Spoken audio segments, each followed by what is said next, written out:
বন্ধুরা, আজ আমি চলে এসেছি কলকাতার অন্যতম সেরা পর্যটন কেন্দ্রগুলির মধ্যে একটিতে। কলকাতার ঐতিহ্য তথা সিগনেচার বিল্ডিং ভিক্টোরিয়া মেমোরিয়ালে শ্বেত পাথরের তৈরি বিশাল বড় অপূর্ব সুন্দর ইমারত, আর সাথে আছে লেক ও বিশাল বড় বাগান। তবে টিকিট মূল্য সহ আরও অনেক কিছুই নাকি চেঞ্জ হয়ে গেছে, তাই সব কিছুই তোমাদেরকে ঘুরে দেখাবো। চলো আজকের ভিডিওটা শুরু করা যাক। তো hello guys, welcome back to our channel. আবার আজকে বেরিয়ে পড়েছি। অলরেডি শীত পড়ে গেছে, প্রায় শীত পড়েনি মানে ঠান্ডা ঠান্ডা একটা ভাব পড়ে গেছে। তো ঠান্ডাতে ঘুরতে তো হেভি লাগে, তো বেরিয়ে পড়লাম কলকাতারই একটা জায়গা এক্সপ্লোর করতে। অনেক ছোটোবেলায় এসেছিলাম, তারপর থেকে আর আসা হয়নি, ভিক্টোরিয়া মেমোরিয়াল। তো আজকে ভিক্টোরিয়া মেমোরিয়ালই যাচ্ছি, সমস্ত কিছু শেয়ার করছি। এখন প্রাইস কত হয়েছে, টিকিটের টাইমিং কী আছে, সব কিছু শেয়ার করছি। আর আগেই বলে রাখছি, তোমরা যদি ভিক্টোরিয়া মেমোরিয়ালে মেট্রোতে আসো তো তোমাদের সবথেকে নিয়ারেস্ট মেট্রো ময়দান পড়বে, ঠিক আছে? তো ওখান থেকে তোমাদের বেশিক্ষণ লাগবে না, হার্ডলি ওয়াকিং ডিস্টেন্সে 5 মিনিটের মতন লাগবে, তার থেকে বেশি লাগবে না। তো শীতের বিকেল দুপুর কাটানোর জন্য একটা আইডিয়াল প্লেস। তো চলো একদম ভিক্টোরিয়ার সামনে যাই, তারপরে তোমাদের সাথে সব কিছু শেয়ার করছি। হেভি রোদটাও কিন্তু হেভি লাগছে। ভিক্টোরিয়া মেমোরিয়াল খোলা থাকে সকাল 6টা থেকে সন্ধ্যে 6টা পর্যন্ত। এখানে কিন্তু দু ধরনের টিকিট আছে। তো 50 টাকা করে টিকিট কেটে নিয়েছি, মানে ভেতরের গার্ডেনের যদি তোমরা ঘোরো, গার্ডেনের টিকিটের প্রাইস হচ্ছে 30 রুপিস করে, আর যারা মিউজিয়ামও দেখবে তাদের জন্য 50 করে। কিন্তু ভিক্টোরিয়া মেমোরিয়াল রোজ খোলা থাকলেও প্রতি সোমবার কিন্তু ভিক্টোরিয়া বন্ধ থাকে। আর 3 বছরের বাচ্চাদের কিন্তু কোনো টিকিট লাগে না। প্যালেসের সামনে আছে রানী ভিক্টোরিয়ার একটা স্ট্যাচু, তবে কিছু সিঁড়ি থাকা দরুনও ওখানে কিন্তু ওপরে ওঠা মানা, তাই কিন্তু নিচে দাঁড়িয়ে সকলে কিন্তু সেলফি তুলতে পারে। বিশাল বড় এই ইনারটি তৈরি করা হয়েছে মাকরানা মার্বেল পাথর দিয়ে। 1901 সালে রানী ভিক্টোরিয়া মারা যাওয়ার পর তার স্মৃতির উদ্দেশ্যে এটা কিন্তু তৈরি করা শুরু হয়েছিল 1906 সালে এবং শেষ হয় 1921 সালে। প্রায় 15 বছর সময় কিন্তু লেগে গেছিল এটা বানাতে। এটা বানিয়েছিলেন লর্ড কার্জন। ডান দিকে এবং বাঁ দিকে আছে কিন্তু বিশাল বড় বড় উদ্যান। এবার চলো ভেতরে ঢোকার পালা। ভেতরে কিন্তু রয়েছে 2টো ফ্লোর মিলে মিউজিয়াম।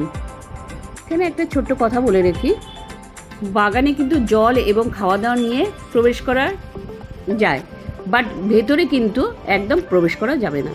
ভেতরে কিন্তু পরপর অনেক গ্যালারি রয়েছে। এটা যেমন এন্ট্রান্স হল গ্যালারি, ডান দিকে এবং বাঁ দিকে প্রচুর দেখার মতন জিনিস রয়েছে। সামনেই চোখ পড়ল কিং জর্জ ক্লাইভের একটা পূর্ণাঙ্গ মূর্তি। আর একটা জিনিস কিন্তু মাথায় রাখতে হবে, এখানে কিন্তু কোনো জিনিস হাত দিতে পারবেন না। এই ভিক্টোরিয়া মেমোরিয়াল হল যদি পুরো ঘুরে দেখতে চাও, তোমরা কিন্তু গাইডেরও এখানে ব্যবস্থা আছে, নিতে পারো।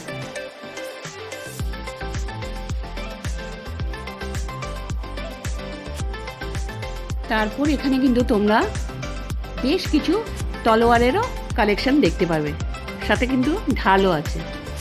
মারাঠাদের কিন্তু বিভিন্ন ধরনের তরল টাইপগুলো রয়েছে। এখানে কিছু সব কিছু জিনিসের তলায় নামগুলো কিন্তু লেখা রয়েছে। তোমরা হয়তো খেয়াল করেছো, আমরা কিন্তু ঢোকার সময় একটা ছোট কামান দেখতে পেলাম। এটা কিন্তু সেই সময়ের কামানের ডিসপ্লে করে রেখেছে। এখানে কিন্তু বিভিন্ন টাইপের ছোড়া, তরোয়াল, ঢাল এগুলো কিন্তু সমস্তই রয়েছে। আর সেই আগেকার দিনের সমস্ত বন্দুকগুলো কিন্তু রয়েছে, একনলা বন্দুক। দেখো, এগুলো কিন্তু ওয়ার্ল্ড ওয়ারে ব্যবহার হয়েছিল। এখানে বিভিন্ন ভারতীয় মনীষীদের ওয়াল পেন্টিংসগুলো রয়েছে, তাদের সম্পর্কে কিন্তু নিচে সমস্ত কিছু লেখা রয়েছে। এই গ্যালারিটি কিন্তু বেশ বড় আর বেশ ভালো লাগছে।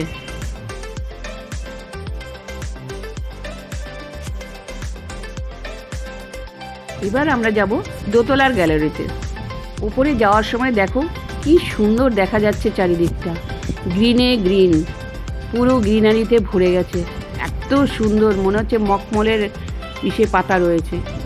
দোতলার গ্যালারিটির নাম হচ্ছে বিপ্লবী ভারত গ্যালারি, যেখানে আপনারা আমাদের দেশের স্বাধীনতা সংগ্রাম সম্পর্কিত বহু তথ্য পাবেন। এখানে গোটা দেশ জুড়ে আমাদের মহান যারা বিপ্লবীরা ছিলেন তাদের সম্পর্কে এবং ছবি দেওয়া রয়েছে। আর এখানে তাদেরই ব্যবহার করা কিছু পিস্তল এবং কার্তুজ রাখা রয়েছে। এখানে এদের দেখতে পাবেন আমাদের ইতিহাসের পাতা থেকে প্রত্যেকটা ঘটনা কিন্তু তুলে ধরা হয়েছে, যেমন ইউরোপের নেটওয়ার্ক কীভাবে তৈরি হয়েছিল এগুলো সমস্ত এখানে তুলে ধরা হয়েছে। এখানে কিন্তু ঘটনাগুলো স্ক্রিনের মাধ্যমে দেখানো হচ্ছে। আপনাদের এখান থেকে দেখলে কিন্তু কোনো অসুবিধেই হবে না বুঝতে।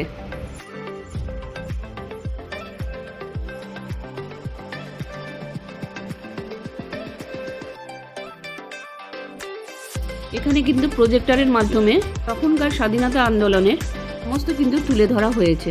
এই যে দেখো, উপরের গ্যালারিটা মোটামুটি আমাদের ঘোরা হয়ে গেল। এবার আমরা নিচের দিকে যাব। তো ভেতরটা গেলাম, ভেতরটা থেকে ঘুরে বাইরে বেরিয়ে এলাম। অনেকটা বড় জায়গা তো, মানে ঘুরতে ঘুরতে হাঁপিয়ে গেছে। এখন বাইরে একটা সিট আছে, বাইরের সিটে এসে এখন বসেছি। আর এখানে কিন্তু ওয়াশরুমও রয়েছে, ওয়াশরুমেরও কোনো সমস্যা নেই, কিন্তু যারা ইউজ করতে চাইবে ইজিলি ওয়াশরুমেও যেতে পারবে। ঠান্ডাতে কিন্তু এই জায়গাটা ঘুরতে বেশ ভালো লাগবে। যখন রোদটা পড়ছে তখন একটু গরম লাগছে ঠিকই, কিন্তু আরও তো ঠান্ডা পড়বে তখন বেশ ভালোই লাগবে। আর এত বড় জায়গা না, মানে ঘুরতে ঘুরতে পুরো জায়গাটা কভার করতে করতে প্রচুর টাইম লেগে যাবে।